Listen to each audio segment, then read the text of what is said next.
guys, so this is kind of a warning story about a horrible car experience. So I moved up here about 4 months ago from California. I had a 99 Honda Accord. It ran like a champ. I've always had Hondas, always had older Hondas. My first Honda was a 96 Honda Accord, so 99 was a step up, believe it or not. Drove it all the way up here through Yellowstone, from California to North Dakota, basically. It ran perfectly. So I got up here and I was having a couple problems with it when it was in idle. It would kind of like stumble. But no one could figure out really what was going on with the car. So I took it to dealership after dealership. Everyone said it was good. My boyfriend flew up from California, so we went into Fargo to do some shopping and look at real estate and just whatever.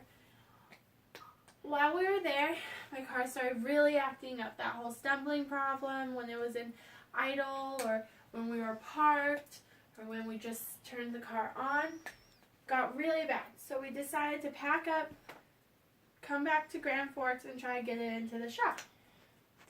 Well, on our way home, we broke down. We're halfway home, broke down. On cruise control, going about 80, and all of a sudden my car just stops in the middle of the highway. So pull to the side, call AAA, get it towed in, make it to the shop, and all of a sudden my car is running fine again. The mechanic's driving around the back, neighborhoods and stuff, going 50, and it's driving completely fine. It's like really frustrating after dumping money into this car, mechanic after mechanic trying to figure out what was wrong with it.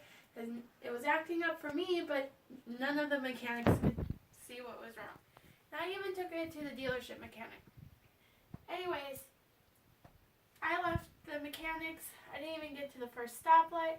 My car broke down again. Turned around, pushed it into the mechanics, and they said it was my transmission. It's like, okay, dang, everyone kind of knows transmission's a big deal. Your car just won't run without it. So we kind of thought about it, and we were quoted $2,200 to fix my transmission. Well, for a transmission, that's actually really good. It's not, it's expensive, but for a tranny rebuild, it was a fair price. However, my car is only worth approximately $3,000 anyways, even with the brand new stereo and the brand new auto start.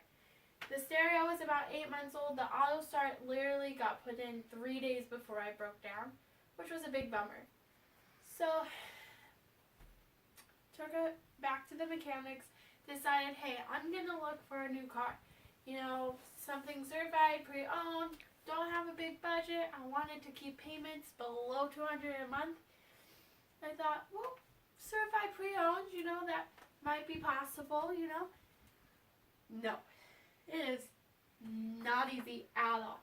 We went to every shop around here, used car dealership, new car dealership, looked at leases, looked everywhere, exhausted ourselves going through all of these auto malls. It was so tiring and so disheartening, and quite frankly, when you walk into an auto mall and you tell them, you don't have a lot of money, you kind of get the same response from everyone. You get, you're not going to find something with good miles, you're not going to get all-wheel drive, it's going to be, a super old car, like, why don't you get something new?